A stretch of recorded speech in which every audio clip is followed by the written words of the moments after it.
अस्सलाम वालेकुम। आज मैं बना रही हूँ हैदराबाद स्टाइल आलू की तिहाड़ी की रेसिपी। ये इतनी टेस्टी बनके रेडी होती है कि सब अपनी उंगलियां चाटते रह जाएंगे। तो रेसिपी को लाजमी ट्राई कीजिएगा। इसकी प्रिपरेशन पहले करके रख ली है। रेसिपी स्टार्ट करते हैं। उससे पहले फटाफट जाके आप चैनल को सब्सक्राइब कर दें।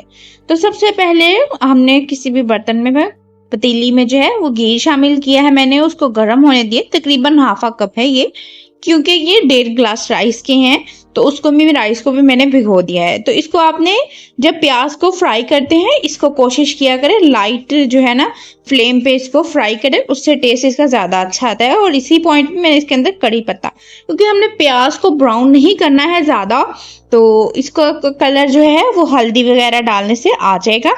कड़ी पत्ता डालने के साथ ही हम प्याज को भी हल्का हल्का फ्राई करेंगे। हल्की आंच पर ही आपने इसको करना है। और मसाले भी ऐड कर दिए हैं और मसालों को भी हल्की आंच पर ही फ्राई करते जाएंगे। और प्याज के ऊपर भी हल्का सा गोल्डन सा कलर आ गया है तो इसके साथ इसके अंदर लहसुन अदरक का पेस्ट शामिल कर दिया है। और ये टमाटर है एक अदद, जो है वो थोड़ा बड़े साइज का था, उसको छिलका उतार के तो उसको भी चॉप करके वो ऐड कर दिया है। इसके साथ ही इसको आपने हल्की आंच पर ही मसालों को भूनना है ताकि मसाले बिल्कुल भी जले ना। उसके बाद इसके अंदर स्पाइसेस ऐड करने हैं, जिसके अंदर हल्दी है, लाल मिर्च है, दादर मिर्च है और खुश्क धनिया है। और इसको ये देख सकते हैं इसकी टेक्सचर किस तरह का हो गया है। पे जो हमारे टमाटर है वो ऑलमोस्ट सॉफ्ट हो चुके हैं। और इसके साथ ही इसके अंदर आपने दही के तकरीबन 2 चम्मच बड़े ऐड करने हैं और इसको भी अच्छे से इसकी भुनाई कर लेनी है दही का कच्चापन खत्म होने तक। और इसके अंदर हमने फिर आलू ऐड करने हैं। पहले दही की अच्छे से भुनाई होगी। ये घी आप देख सकते हैं कैसे सेपरेट हो चुका है, जिसका मसाला बेहतरीन रेडी हो चुका है। तो जब तक मैं इसकी बनाई कर रही हूँ फटाफट जाके चैनल को सब्सक्राइब कर ले। वीडियो अगर पसंद आ रही है वीडियो को लाइक कर दे और कमेंट करके बताया करें कि आप किस मुल्क से किस शहर से ये रेसिपी देख रहे हैं। तो इसके अंदर आलू ऐड कर दिए हैं। आलू को आपने इसी तरह कट करना है जिस तरह मैंने कट किया है।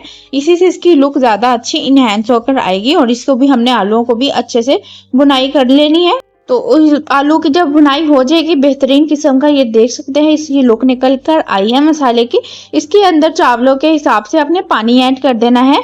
अगर 1.5 ग्लास चावलों का है तो 2 ग्लास इनफ है वो, क्योंकि चावल आपने भिगोए भी होते हैं। ये देखिए इसमें बॉयल आना शुरू हो गया था। और उसके साथ ही मैंने इसके अंदर जो है राइस ऐड कर दिया है, हरी मिर्ची ऐड किए हैं और धनिया थोड़ा सा इसके अंदर ऐड किया है। और इसको अच्छे से मिक्स कर लेना है। और अब इसका पानी ड्राई होने तक आपने इसको कुक करना है। और फिर दम लगा के आपने आलूओं को ओवर कुक नहीं करना है, ज्यादा देर इसको बॉईल नहीं आने देना है, नहीं तो आलू जो है वो ज्यादा ओवर कुक सॉफ्ट हो जाएंगे। तो इस तरह बात का आपने ध्यान रखना है, आलू अपनी शेप में ही रहे।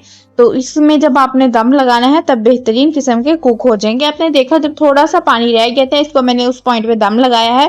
तकरीबन आपने कुछ देर आंच को तेज रखना है, फिर आंच को कम कर देना है और 20 मिनट इसी तरह पकाना है। और उसके ढक्कन हटाने के बाद फौरन इसमें चम्मच नहीं चलाना है, पहले स्टीम को निकलने देना है। उसके बाद ये देख सकते हैं बेहतरीन किस्म की हमारी आलू की तिहाड़ी बनके रेडी हो चुकी है। ये बहुत टेस्टी लगती है गर्मियों में दोपहर में, तो इसको लाजमी ट्राई कीजिएगा। और दाना इसका खिला खिला लाजवाब जायकेदार होता है, बहुत टेस्टी। इसको रायते के साथ और सैलड के साथ एंजॉय करें। मिलती हूँ किस ऐसी मजेदार रेसिपी के साथ, तब तक के लिए अल्लाह हाफिज।